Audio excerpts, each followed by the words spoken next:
Hi everyone, my name is Roberto Hernandez. I'm a fifth year PhD student at Emory University. I'm currently on the job market, so I'm excited today to be speaking to you all about rational points on the family of genus 3 hyperelliptic curves.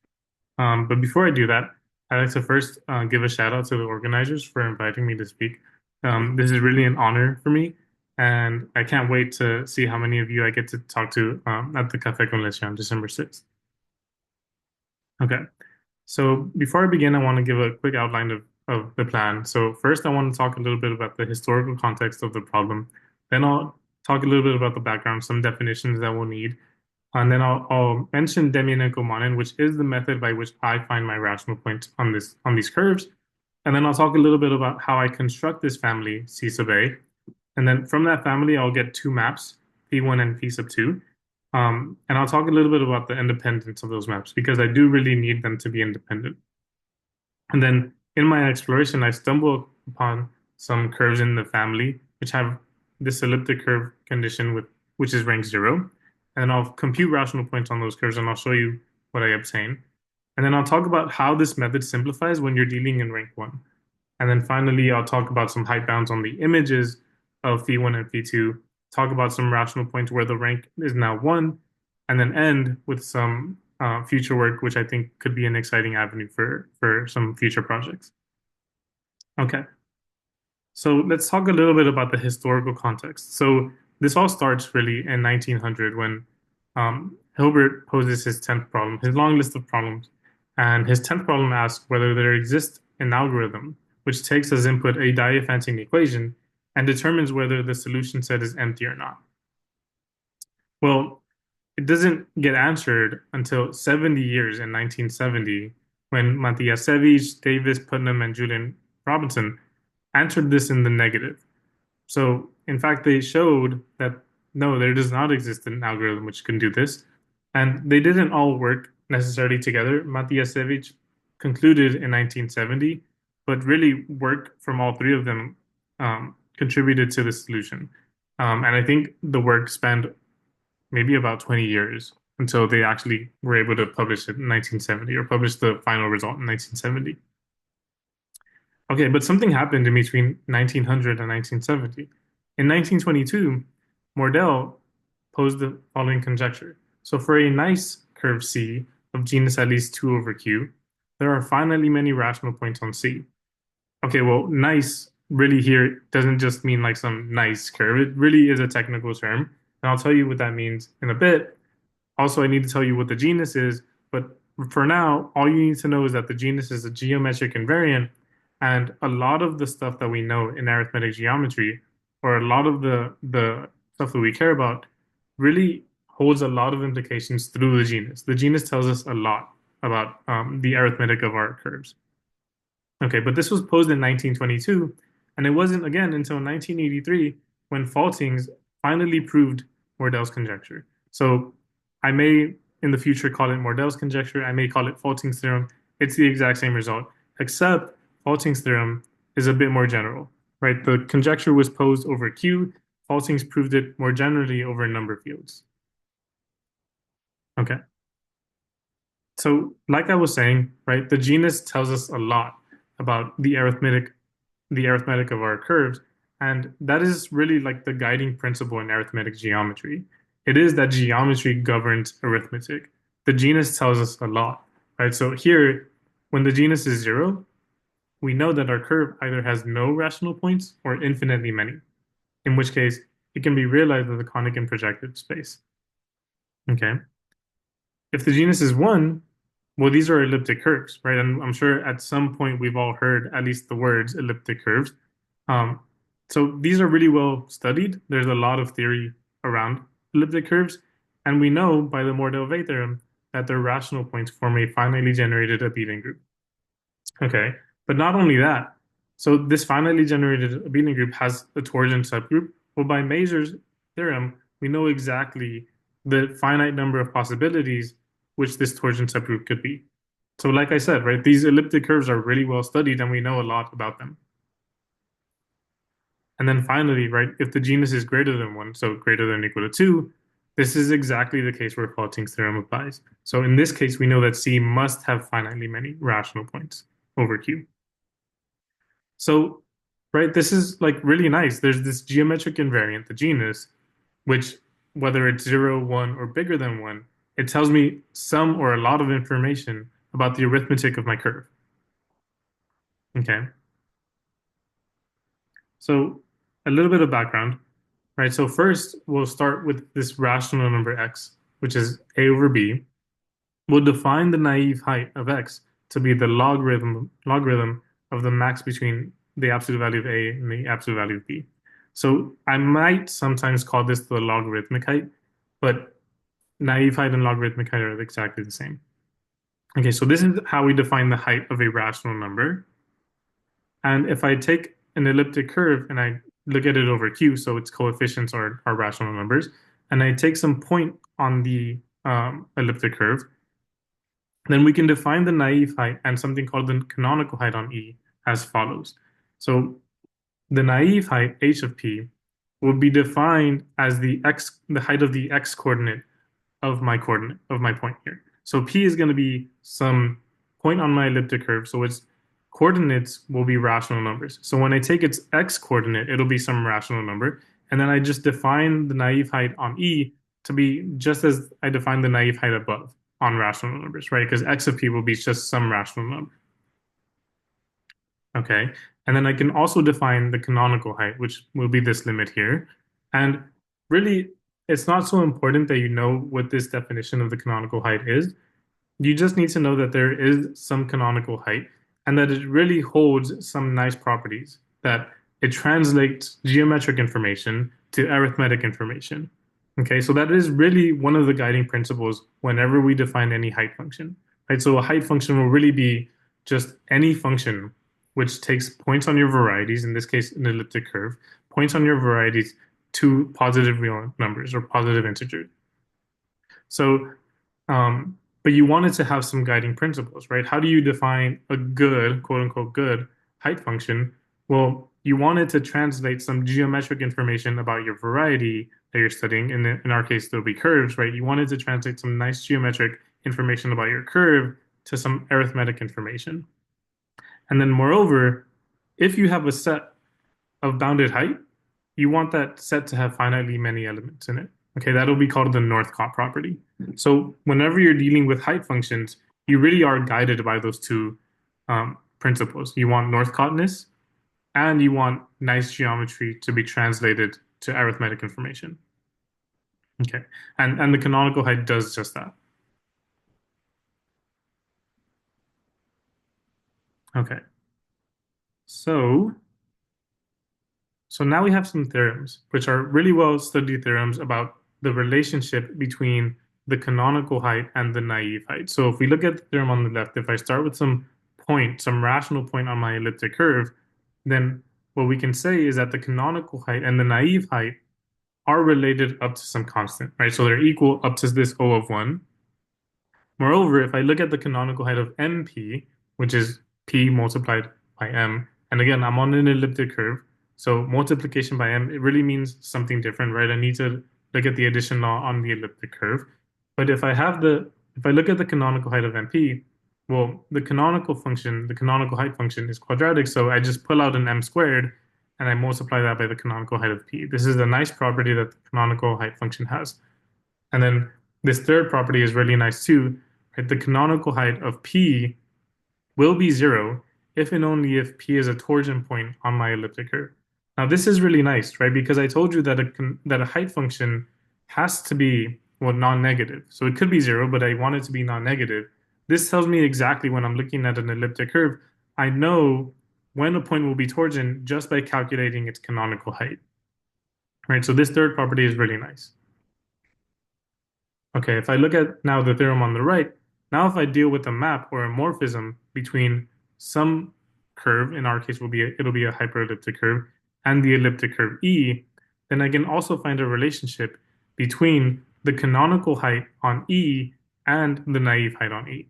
Right? So if I take some point P on C, I map it through this morphism, I'll get a point on E, and I can have these nice relationships, right? So in the first one, have again that the canonical height on E and the naive height on E are related up to some constant. And the second one is really nice. The naive height on E is equal to the degree of this map, right, d of phi, times the um, naive height on c of p up to some constant, right? So this is really telling me that there's this nice relationship. If I have a map between two curves and I want to talk about the height of a point on C versus the height of point on E, well, there's a nice relationship, which is what is the degree of the map that you're talking about, right? Okay. So heights behave really nicely when you define them in this way. Okay. And then again, as I mentioned earlier, right, when we're dealing with elliptic curves or more generally abelian varieties as we are here, if I have some abelian variety defined over K, where K is some number field, then the K rational points of this abelian variety will form a finitely generated abelian group. Okay. What does that mean? Well, it means that A of K will be isomorphic to some power of R, sorry, some power of Z plus some torsion, right? Let's call it T. Okay. And the rank of this abelian variety will be exactly that little r there.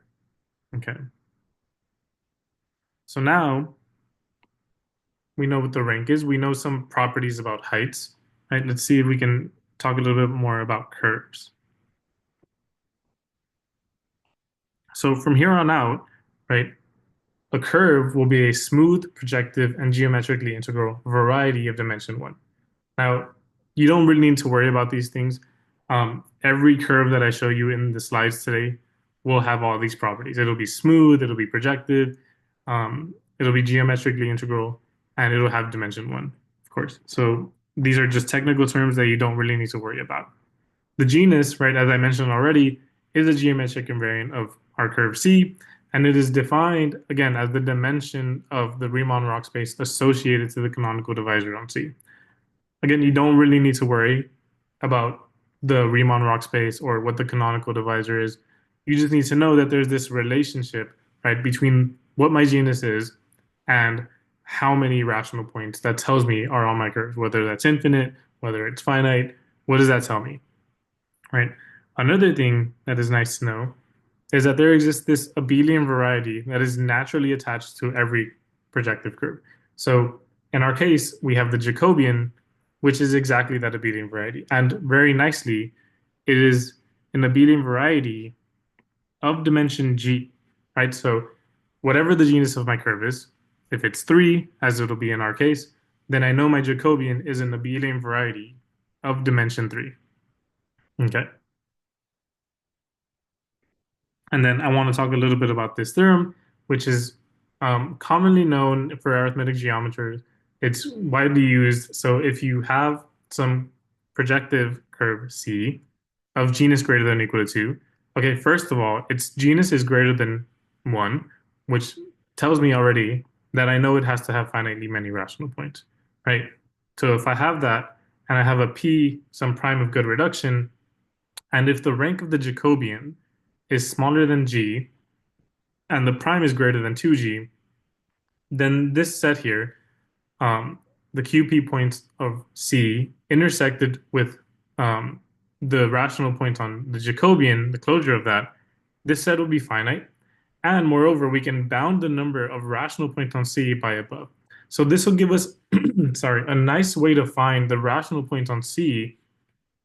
And this is very commonly used, right? This is probably the most common method to find rational points um, on curves. So the thing is, I want to avoid this theorem. So in order to use what I want to use, which is the Dem'janenko-Manin theorem, well, there's going to be some cases in the family that I construct for which this theorem, Shabuti-Cohen, applies, and we're going to explicitly try to avoid this theorem. In particular, we're going to really try to avoid this criterion here. We're going to try to avoid that the rank of my Jacobian is smaller than the genus. Okay. So now, what is Dem'janenko-Manin, right? So the theorem goes, if you have some map phi sub I from C to E defined over Q, okay, if you have n of these maps defined over Q, and n is bigger than the rank of the elliptic curve, then you know that the rational points on C is finite, and you can effectively determine these. In other words, I can give you a bound on the height, right, of the rational points which are on C, and then you can just search up to that bound. So it really helps you find all the rational points in an effective way because you just need to do a finite search. Okay, right? So it gives us an effective bound on the heights of points on C. And this has been used to show that there are no rational points on the following two curves. For example, right, x to the fourth plus y to the fourth equals b um, times c to the fourth, and the same thing for the sixth power. This was proved by Silverman in 1987. More recently, this has been used to find rational points of curves on which have increasing genus, right? So if you can sort of find a curve which is embedded in a product of elliptic curves, then you'll have many maps from your curve to an elliptic curve, right? To each factor. So what I'm saying is, if you can embed C in, say, a product of elliptic curves, right, then you effectively obtain many maps from your curve to an elliptic curve. So as long as you can restrict the rank of this elliptic curve to be smaller than the number of maps you have, then you're good, right? You can use Dem'janenko-Manin.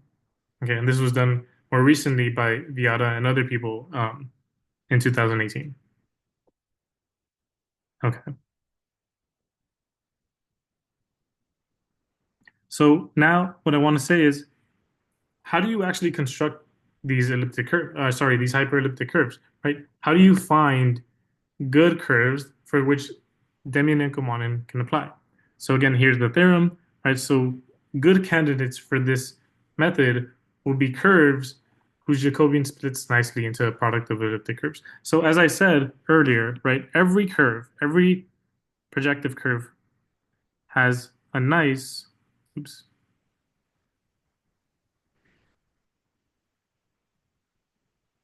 every curve C has a nice map to its Jacobian, right? And if you can show that this Jacobian splits, let's say, is isogenous to some power of elliptic curves, then you have many maps from your curve to elliptic curves, to the same elliptic curve. So good candidates are going to be those whose Jacobian splits into nicely into a product of elliptic curves. Okay. But when you do that, right, you also need to restrict how large the rank is of the elliptic curve, right? Because if your Jacobian splits into two elliptic curves, well, you're only going to get two maps to those elliptic curves. But if the rank of the elliptic curve is three, then you can't really use this, right? Because two is not bigger than three. So you also want to do something about restricting the rank of these elliptic curves. Okay. And now, how do you avoid Chaboty-Coleman? Well, you want to avoid when the rank of any of these elliptic curves is zero, right? Because in that case, you'll have that the rank of the Jacobian will be smaller than the genus. Okay, so this will be precisely how we avoid Chaboty-Coleman. Okay, so now I want to talk about how I constructed this family of curves. So it's a really nice idea, right? So you start with the function x to the fourth minus a squared x squared plus 1.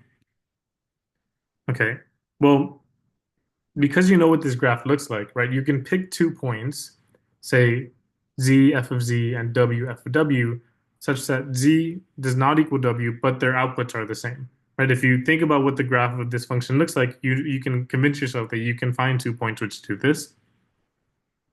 Okay, but once you do that, right, you have this equation, um, or this equality rather, and then you do a little bit of algebra. You move some stuff around, right? Z to the fourth minus w fourth equals a squared z squared minus w squared. You divide by z squared minus w squared, and what comes out is a circle, right, in the variable zw of radius a. Okay. Well, for those of you who have studied arithmetic geometry, right, this is really nice because now what you can do is you can use the standard technique, which is you take a circle and you can parameterize rational points on this circle via a line, right? So you take a point on the circle, you draw the line through that point, and then you get a nice parameterization of rational points on the circle, right, in terms of x. So I get that if I do this technique, I get z of x equal to negative 2ax over x squared plus 1, and wx equals negative a times x plus 1 times x minus 1 all over x squared plus 1. This is for every value of x, right? Any value of x you plug into these, you're going to get a rational point on this circle above. Okay. Well, okay, now I have two expressions, right? One for z and one for w. What do I do with those?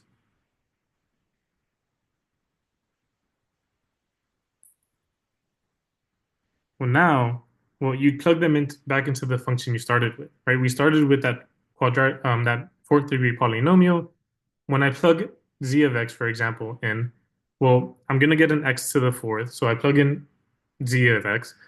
I'm gonna have to divide by x squared plus one to the fourth. So in order to avoid all these ugly denominators, I'm going to multiply by x squared plus one to the fourth. Right, so here's what I do. So when I do that,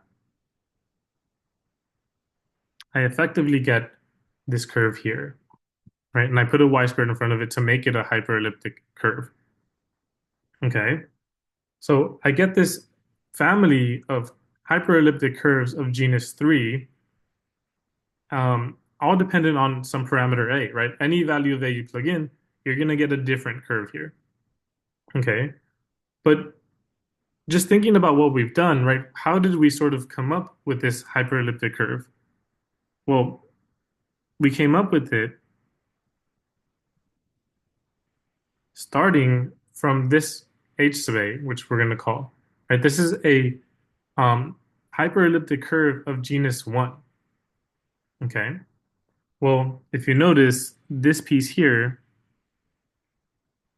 this is just the f of x we started with, right? So in fact, I have two maps from this c of sub a to h sub a, which are phi sub 1 and phi sub 2, which is take a coordinate x comma y, map it down to zx comma y over x squared plus 1 squared, right? These are two different maps because I have z of x and wx, which I found in the previous slides. Okay, so almost what I want, right? I want maps to an elliptic curve, not quite a hyperelliptic curve. But what I said was that this is a hyper h sub a is a hyperelliptic curve of genus 1, right? Genus 1 means that it's really an elliptic curve. So in fact, it is going to be isomorphic to some elliptic curve E sub a, and I can find exactly what that elliptic curve is, right? Given here. So this will be the elliptic curve E sub a. And so now, if I just call phi sub 1 and phi sub 2, the maps which go from C sub a down to H sub a, and then I take the isomorphism from H sub a to E sub a, that'll give me these two maps from my hyperelliptic curve of genus 3 to my elliptic curve E sub a. So now I have two maps, right? Two morphisms, in fact, from my hyperelliptic curve to the same elliptic curve, which is great, right? And how do you find this elliptic curve E sub a? Well, that's just a really quick command because Magma recognizes that this is a hyperelliptic curve of genus 1, so it can spit out the isomorphism to an elliptic curve E sub a. Okay, so that's the construction, right, for the family. Now we have um, a curve, we have an elliptic curve, and we have maps to that same elliptic curve. Right, so now what do we need to do? We want to restrict the rank of that elliptic curve. Okay, right, but before that, the theorem asks for independence of the maps, right? So we need to show that these maps are independent. And in fact, I haven't yet told you what it means for these maps to be independent. So here's the definition, right? So fix some rational point on C and let phi sub 1 through phi sub n be your maps from C to E. And then define phi sub I bar as phi sub I minus phi sub I evaluated at that fixed point, P naught. Then we say that the maps phi sub 1 through phi sub n are independent if you have that this sums to zero implies that all the coefficients are zero, right? Which is really similar to how we defined linear independence when we were studying linear algebra a long time ago, right? Okay. Well, the good thing is that we don't actually literally have to check linear independence as we did in linear algebra. There's much nicer ways to do this. In particular, the one we're going to focus on is Castle's lemma.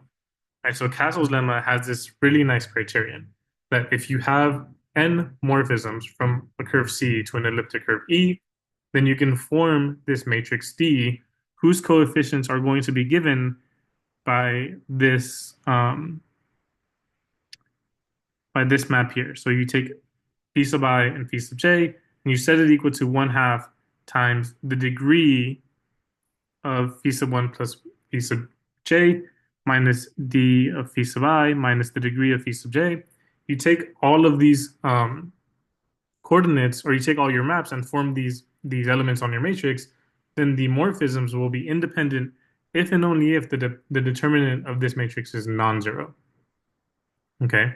So really nice, right? These are maps, by the way, that I have access to, right? I constructed these maps explicitly, so I know exactly what these maps are. So they're maps from C to E. So, and I'm working on Magma, right? So I can literally say Magma, hey, take this map and take this other map, add them together. Well, they're maps on elliptic curves, so the addition is a little weird. Um, but Magma can add those two maps together and tell me what the degree is, right? So this is a really easy computation on Magma. And in fact, you can show that the determinant you obtain here, right? I only have two maps. So this is a 2 by 2 matrix. I can show that this is the determinant, and we can see that its determinant is non-zero. Right? So by Castle's lemma, we know that our maps are independent. Okay, but I said there was another way we could do this, right? We could use differentials on C. So what you could have done, and I did do this, but not really important, right? It shows the same thing. You take a differential form on the elliptic curve, you pull it back to a differential form on your hyperelliptic curve of genus 3 via phi sub 1 and phi sub 2. You'll get two different differentials on your hyperelliptic curve, and all you want to do now is show that those two are linearly independent, right? So that's another way you could have done this. But what does this actually say? Right? What does it say? What is the fact that these two maps, phi sub 1 and phi sub 2, what does it say that they're actually independent? Well, as I said before, right, every curve, every curve has a map to its Jacobian, right? The fact that these two maps are independent really tells me that this Jacobian splits as E sub A times E sub A, right? I know for a fact that there's at least two factors of E sub A in the decomposition of my Jacobian. Okay, but what else do we know, right? We also know that I'm dealing with the genus 3 curve. Well, we know by definition, right, that the Jacobian is a dimension G abelian variety. In other words, in our case, this Jacobian has dimension 3. Well, I've already found two factors of it, which both have dimension 1. That tells me that this should also have another factor, which should also be an abelian variety of dimension 1, which means that this should also be some other elliptic curve E prime, right? So in particular, I know exactly what my Jacobian splits in this case. As I know exactly what my Jacobian splits like in this case. I know it splits like E sub A cross E prime, where E prime is some other elliptic curve. Okay,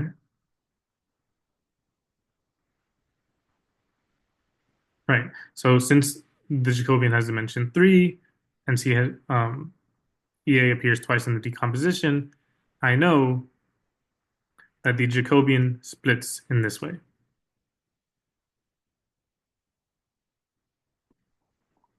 Okay. So like I said, right, um, nice curves to use Dem'janenko-Manin are those which have this property that their Jacobian has some nice splitting into the same elliptic curves, right? So here, this is a good candidate for Dem'janenko-Manin. Okay. So now what do you want to do from here? Or what do we want to do from here? Well, now you want to restrict the rank of these elliptic curves, right? Now you want to say, okay, can I restrict the rank of these elliptic curves so that none of them have rank zero? Because if they do, remember, Chaboty-Coleman will apply, and we want to avoid that case. Okay. So from here, it's really about just like trying out values of A, right? Like plug in a value of A and compute, right? If these are elliptic curves, I know exactly what these elliptic curves are. So I can compute their rank on magma. By the way, um, so I know exactly what E sub A is, right? I gave you some equation for E sub A, but E prime, I don't haven't given you an explicit equation for E prime. But you can find E prime, and I have found E prime. So in fact, um, what you can do is you can take your hyperelliptic curve C, compute its automorphism group on magma, and then just quotient by each automorphism group. So quotient C by each automorphism group, check whether what you get is a genus 1 curve. Okay, if you do, compute what genus 1 curve that is. If it's what you're looking for is a non you want to look for an elliptic curve which is non-isogenous to E sub A.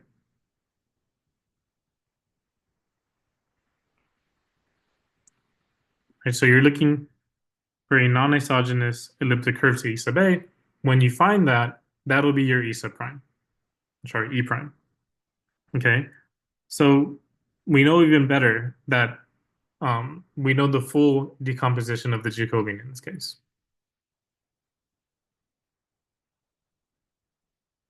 Okay. So like I said, right from here, now it's just like trying out values of A and seeing if you can find whether there's examples where the rank is all non-zero, so then you can't use Chaboty-Coleman. But like I said, right, along the way, we sort of got this stuff for free, right? We found an example where the rank was zero of E sub A, and it sort of gave us some really nice results, right? So if you have this genus 3 hyperelliptic curve, this is a variant of the one that I started with, right? So y squared equals a to the fourth, where a is a constant, times x to the eighth plus 14x to the fourth plus 1. If that is the genus 3 curve you start with, then I can say for certain that the Jacobian splits in this way and that the rank of E sub A is equal to 0. Okay, but once the rank is equal to 0, I know that I can find its rational points. And then in fact, the rational points are given by this set. So so here are the rational points on this elliptic curve, or sorry, this genus 3 hyperelliptic curve. And I just think that's really cool, right? You can look at this curve, um, C sub A here, and you can confidently say that if you looked for rational points on this curve, you wouldn't be able to find any that aren't on this set, already in this set, right? So there's exactly 8 points on this curve, and they're all listed here. Okay. So one thing I do want to say though, right, as I mentioned earlier, if the rank is zero of any of these elliptic curves, then you could use Chaboty-Coleman. So this example could be done using Chaboty-Coleman. I didn't do it in that way, right? In fact, once you know that the rank is zero of your elliptic curve, you know that its structure is purely torsion, right? So, and like I said, we know what this torsion subgroup is, or can be at least. Once you find or compute what that torsion subgroup is, it's really a matter of taking all those torsion points and then taking their pre-image and finding what it is on C. Okay, so this is really a nice calculation that could be done on magma. Okay, so now, what happens when you're in rank one? So what happens? How does this method simplify when you're in rank one? So you can simplify the method of Dem'janenko-Manin in the following way. So if you have rank one, right, you know that it has to have some generator of the free part. Okay. Then for any point on your hyperelliptic curve, any Q point on your hyperelliptic curve, you know that its image has to be n times the generator plus some torsion point T1, and same thing for phi sub 2, right? When you map it to the elliptic curve, you know it's going to be something, something times the generator plus some torsion piece. Okay. So thus, what happens when you take the height of these 2 points, right? When you take the canonical height of phi1 and phi sub 2, well, remember we said the canonical height of multiplication just pulls out an n squared, and then the canonical height of torsion is 0, right? So that piece goes away, and same thing over here, right? We just pull out the n squared, and the height of t sub 2, since it's torsion, goes away. Okay, so now I have this like nice equality for the canonical height of phi1 and the canonical height of phi sub 2.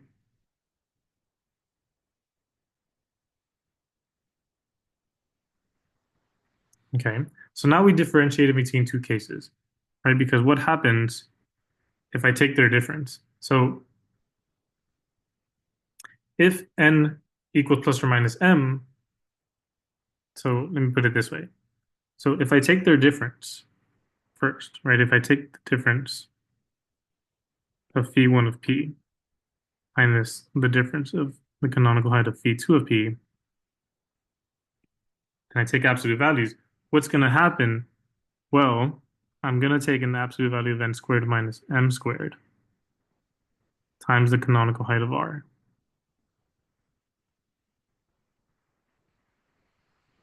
right? And now I'm really in two different cases, right? If n is equal to plus or minus m, well, that tells me that this right-hand side is 0.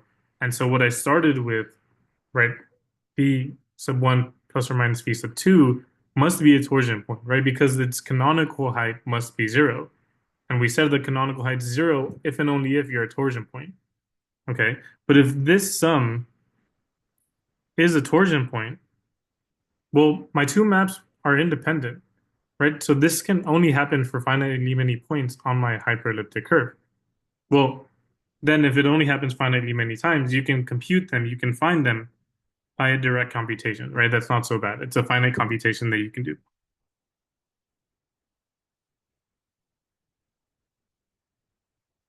Okay. And if n is not equal to plus or minus m, then you can simply bound this difference, n squared minus m squared. You can find a bound by some constant k. That constant will depend on the elliptic curve. It'll depend on phi1 and phi sub 2, but it won't depend on the point that you started with, right? So then you can just find bounds.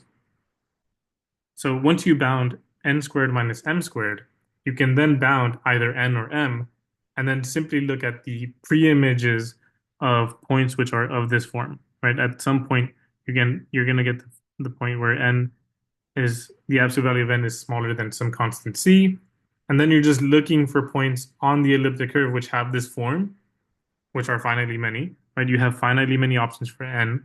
You have finitely many options for t, right? The torsion subgroup is finite. Then you're just looking at finitely many points on your elliptic curve, and you're putting them back to see whether they're rational points on your hyperelliptic curve to begin with. If they are, then great. If they're not, then you move on to the next. Okay. So this is exactly right how we find all the rational points on C, right? Both of these are just finite direct computations that we can do on Magma. So we can literally find all the rational points on C via this method. Okay. So now let's talk a little bit about what happens in the second case, right? So when you're in the second case, right, when n is not equal to plus or minus m, then you have to get these weird bounds, right, on n squared and minus m squared. How do you get those bounds? Well, we have this first lemma. So for some point on your hyperelliptic curve, some rational point, we have these two bounds. You can bound the naive height of phi sub 1 and the naive height of phi sub 2 these are kind of ugly to obtain, and I'll sort of sketch the idea of how we get them. Um, so remember, when you define the height on an elliptic curve, you define it to be the height of the x coordinate, right? Because you want it to be the height of a rational number. So we define it as the height of the x coordinate. Well, like I said, I know exactly what phi1 is, right? I have explicit maps. So the x coordinate of phi1 is exactly this expression here, this polynomial. So what I want to do is I want to find bounds for how large or how small this coordinate could be. Well, if I want to bound if I want to bound it from above, that's not so bad, right? Because I can just say the numerator here has um, negative stuff in it, right? So I can just ignore the negative stuff, say, and I'll get an upper bound for what the numerator is, for how large, quote unquote, the numerator is. The denominator has just positive terms, so that's already maximized, right? I cannot just ignore negative things from it. So in this way, we can obtain the upper bound, right? So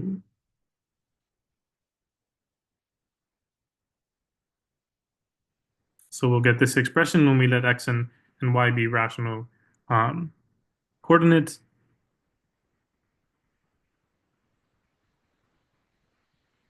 Yeah, and like I said, right, you can just ignore the negative terms here. So this is a negative term, this is a negative term. So now you're just looking at where is the max occurring. So the maximum of the numerator will be 6 times a squared times, okay, r and s are these numerator and the denominator of x, right? Assume one of them is the largest. Well, the largest will be the height of that point, right? So that'll be this value here. The denominator, I have one, two terms there, and then another term here. So I have four terms, and if I maximize them, I could just take the height of p to the fourth, right? So really, now I just need to look at the max between these two. Well, here, a is a positive integer, right?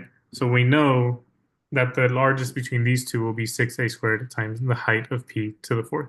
Now, this capital H is really just the height without the logarithm. When I do lowercase h, that's when I mean the logarithmic height.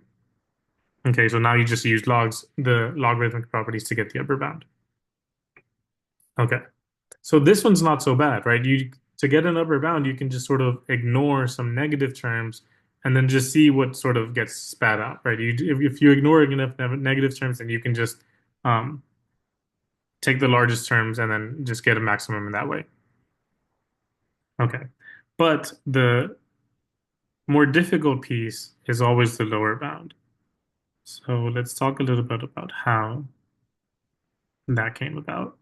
Yeah. Okay. So again, this is the equation we started with, right? This is my curve. So I know, right, it's y squared is equal to this whole thing on the right. Well, y is equal to the square root.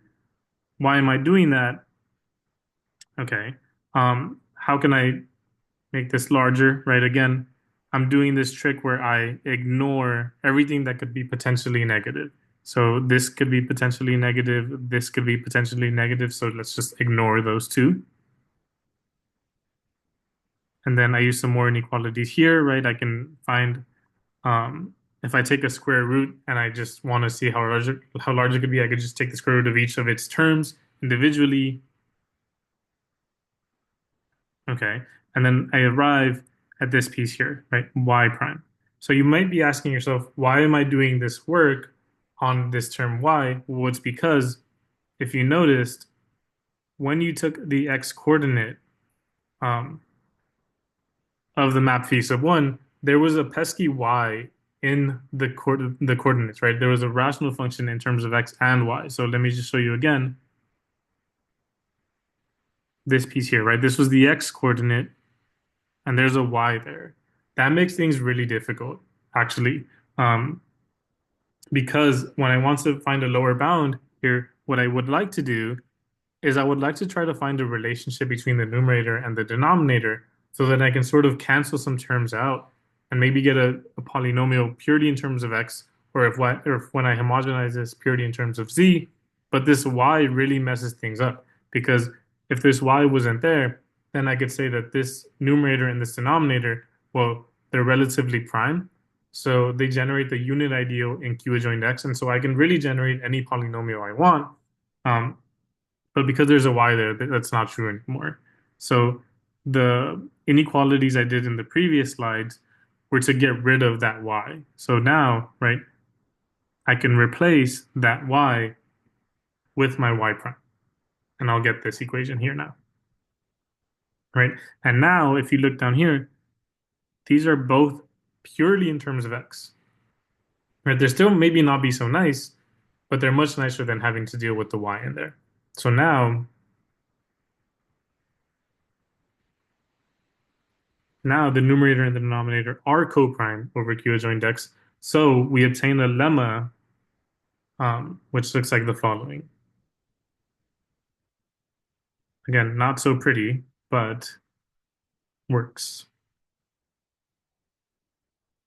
So given the following equations, right, you'll notice that this capital F is the homogenized version of the numerator in the previous slide, and this capital G is the homogenized version of the denominator. Okay, and we get these little f sub 1 and then little f sub 2, little f sub g and little g sub 1 and little g sub 2. Then you have the following relationships, right? You have capital F times times little f sub 1 plus capital G times g sub 1 is equal to z to the eighth, and you get this other relationship as well. This is nice, right? Because now I can bound z sub 8 or x sub 8 from above, right? So now if I look at z sub 8, so now I've just gone ahead and taken z sub 8 and replaced little f and little g with their actual expressions. Well, I can just bound everything, right? So now, what is this term going to be? Well, first of all, this term here is negative. So if I want to maximize it, just assume it's positive 1, right? It's negative, so anything positive will be larger than it. So just assume it's 1. Same thing with this one here, and even this one here. Um, so all of these are negative terms, and I can maximize them by just assuming that they're all 1. So I'm really going to get 4 terms here. Okay, how do I maximize the rest of this stuff? How do I maximize this x times z? Well, I can maximize that by taking the height, or sorry, taking the max between um, the absolute value of x to the fourth or the absolute value of z to the fourth. If I just assume either x or z is larger, well, take whichever one you think is larger and raise it to the fourth power, right? Same thing here, same thing here, and same thing here. I'm just maximizing all of these things, right? So I have 4 times the maximum of the absolute value of x to the fourth times the absolute value of z to the fourth. Now, where does this capital H, the height of phi1, come from? Well, remember, capital F and capital G were exactly the numerator and the denominator of the image of phi1, right? Well, it's a rational number, so it is exactly the height of phi sub 1, right? So all I've done here is just maximize everything um, and included heights. Okay. But now we've found an upper bound, right, for z to the eighth. But when I divide here by 4, so when I divide here by 4, and I divide by the maximum between x to the fourth and z to the fourth, what am I going to be left with? Well, I'm going to be left with the height of p um, to the fourth, right? Because this is an eighth power, and these are both fourth powers, so I'm really going to be left with the fourth power. So now this height of phi1 is bounded below by 1/4 times the height of p to the fourth, which in logarithmic heights gives us the lower bound we had in the lemma when we first described. Okay. So this was really pesky. That Y really threw a lot of things off in the map, but we were able to deal with it by sort of using some preliminary lemmas and then again using those nice inequalities with the square root.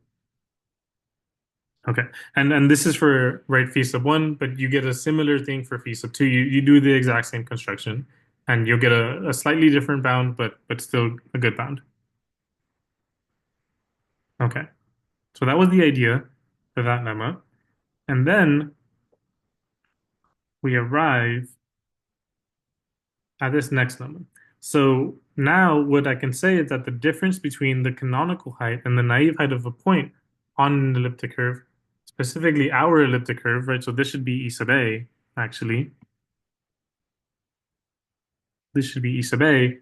The canonical height and the naive height are bounded by 24. This is really nice. This is something that you don't have to do a lot of work for. This is programmed in Magma. So this one wasn't too bad, thankfully.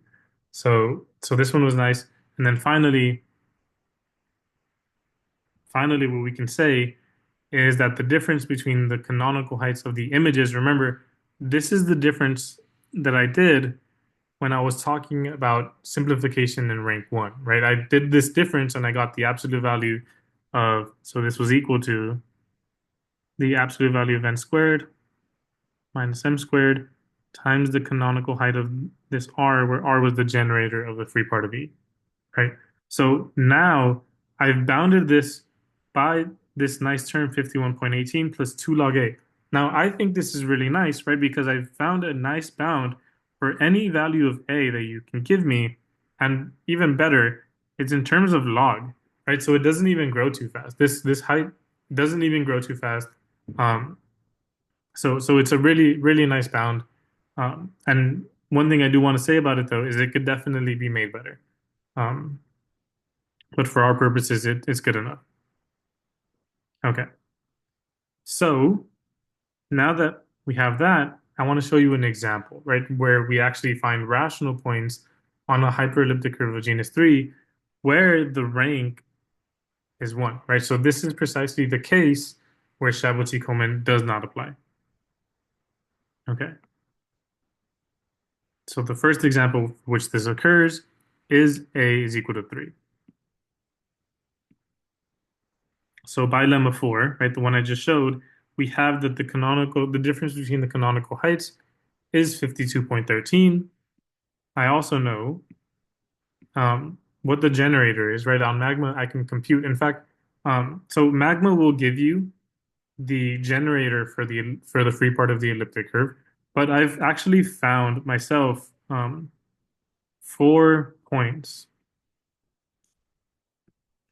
on E sub A, which could also be generators of the free part. Um, but the point is, right, that the canonical height of the free part is 0.922. So now that means, remember, this was equal to, let me just reiterate again, this was equal to n squared minus m squared times the canonical height of R, right? So, which means that this I can divide by the canonical height of R, which gives me 57.88. Okay, so now that I have this inequality, well, that tells me that the max between n and m has to be um, smaller than 1/2 times 57.88 plus 1, which, if you take integer values, will give you 29. Right? So that tells me that I only need to look for points um,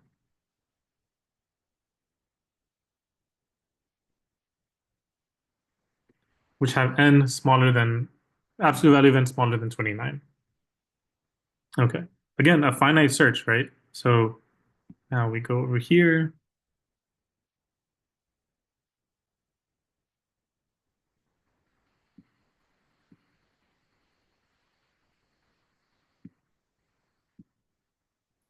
Right, so now we search. So first, we're looking for points. Now we're on C sub 3, right? So A is 3. Now we're looking for points. Remember, there was two cases, right? Either n was equal to plus or minus, so either n was equal to plus or minus m, or it wasn't. In this case, right, we found that phi sub 1 plus or minus phi sub 2 had to be in the torsion subgroup.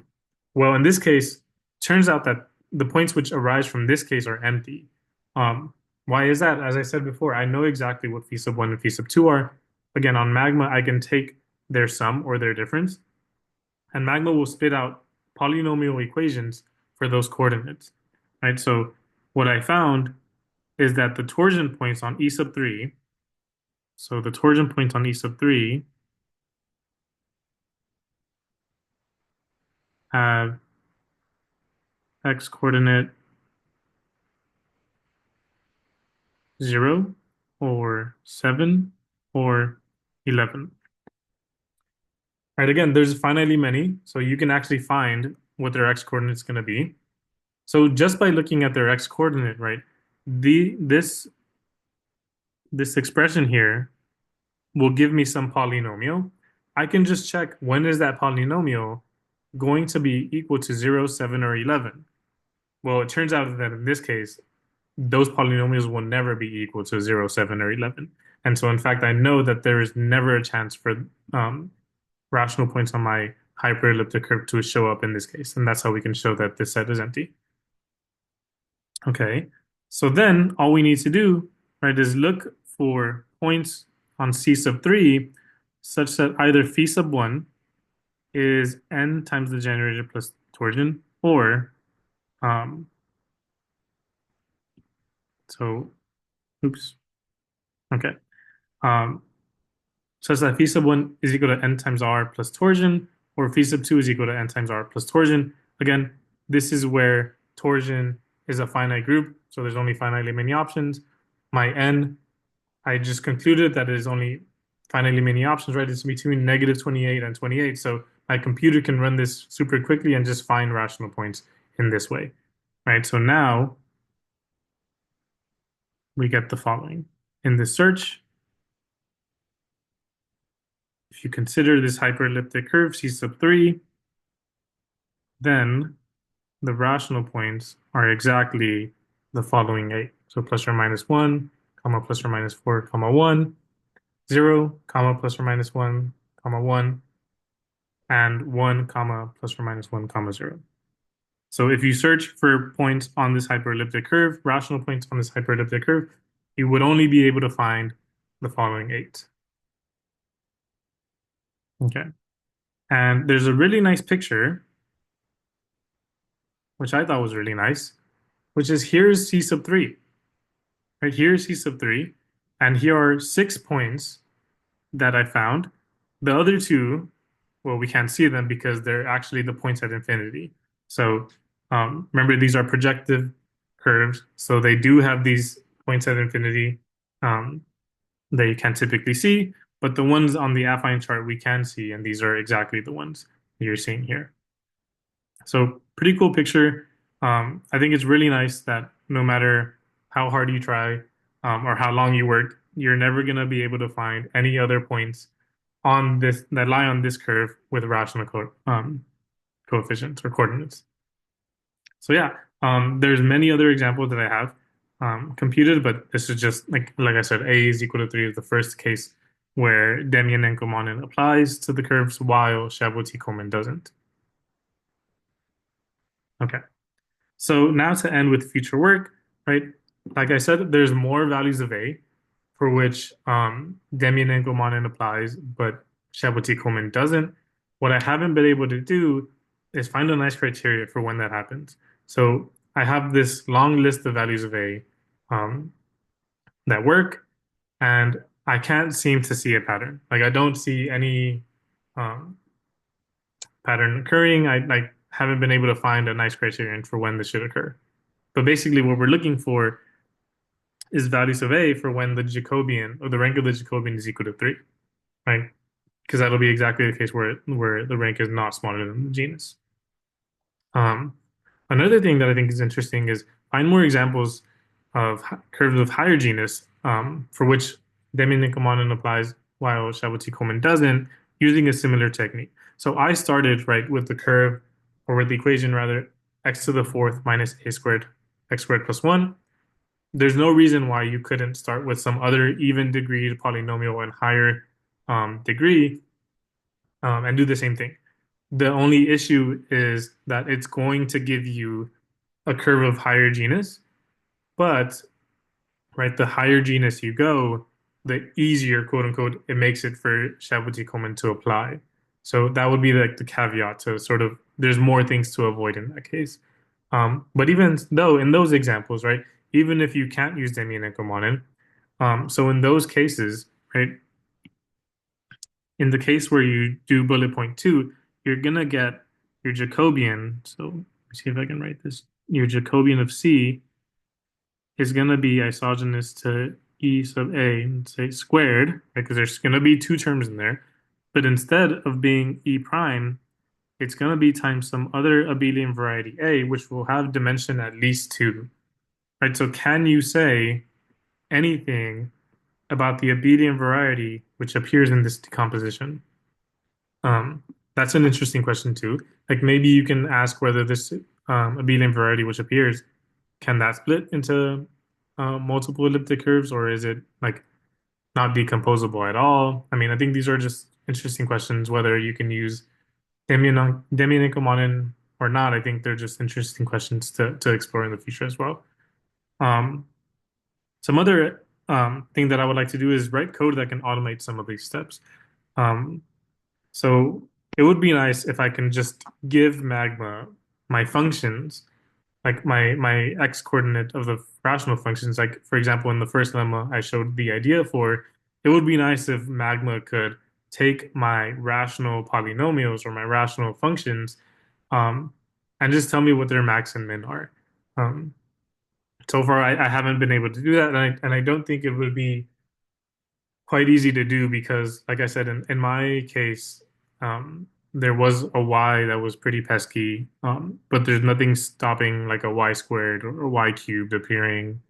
It can get a lot uglier, I'm sure.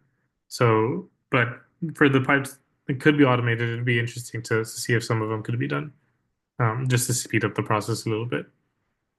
Now that I'm thinking about automating, a lot of the work that I did in like finding the pre-images of points like at the end, once I knew the bound on n um, was 29, for example, in this case, in a equals 3, the calculation on Magma is really quick. It's like maybe not even 10 seconds. So this is already pretty fast, but it would be nice if a lot more of it could be automated so that it's even faster. Okay. So that's all I have. Thank you again to the organizers for inviting me. Um, this is a really good experience. I really enjoyed it a lot. Um, and if you're still watching, I really, really appreciate it. And I hope to see you on December 6th for some café con leche. Okay. Thank you, everybody. See you.